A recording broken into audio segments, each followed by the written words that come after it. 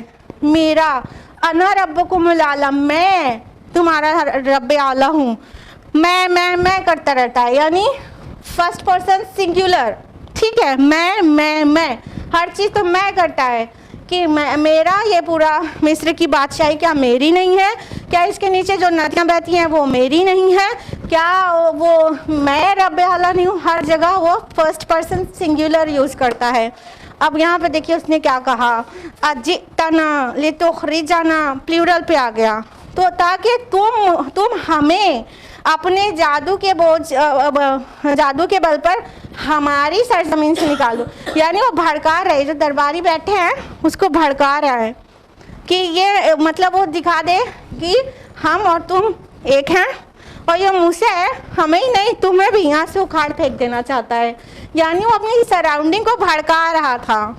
جو پیچھے والی آیت سے بھی ہم لوگ کو پتہ چلا تھا نا، آیت نمبر 51 میں کہ قال فما بال القرون الاولیٰ، وہ بھی اس کو بھڑکانے کے لیے تھا نا کہ قرون اولیٰ کے لوگوں کا پھر کیا ہوا تاکہ وہ لوگ بھڑک جائیں. یہاں پہ پھر بھڑکا رہا ہے کہ ہاں تم چاہتے ہو ہمیں، یعنی سارے فرعون اور فرعونی، سارے قبطی اور جتنے لوگ بھی، ایون آپ کو اگر پتہ ہے تو ٹھیک ہے، نہیں پتہ ہے تو جان لیجئے کہ اس کے سلطنت میں بہت سارے بنی اسرائیلی بھی تھے، مطلب بڑے بڑے عہدے پر. ایسا نہیں تھا کہ خالی قبطی ہی تھے آیان سلطنت میں، کئی اسرائیلی بھی تھے. وہ قارون کے بارے میں سنا ہے نا، قارون قبطی نہیں تھا، وہ اسرائیلی تھا، ٹھیک ہے. تو کچھ مطلب ہوتے ہیں نا اپنے انڈیا میں بھی بہت سارے ایسے لوگ غدار ٹائپ کے، برٹش حکومت جب کر رہی تھے تو بہت سارے انڈین بھی ان کے بڑی بڑی پوزیشن پہ تھے، اور الٹا وہ سب مل کر یہاں کے فریڈم فائٹرز کو وہ پرسیکیوٹ کرتے تھے. تو کچھ ایسے غدار ٹائپ کے لوگ ہو جاتے ہیں نا.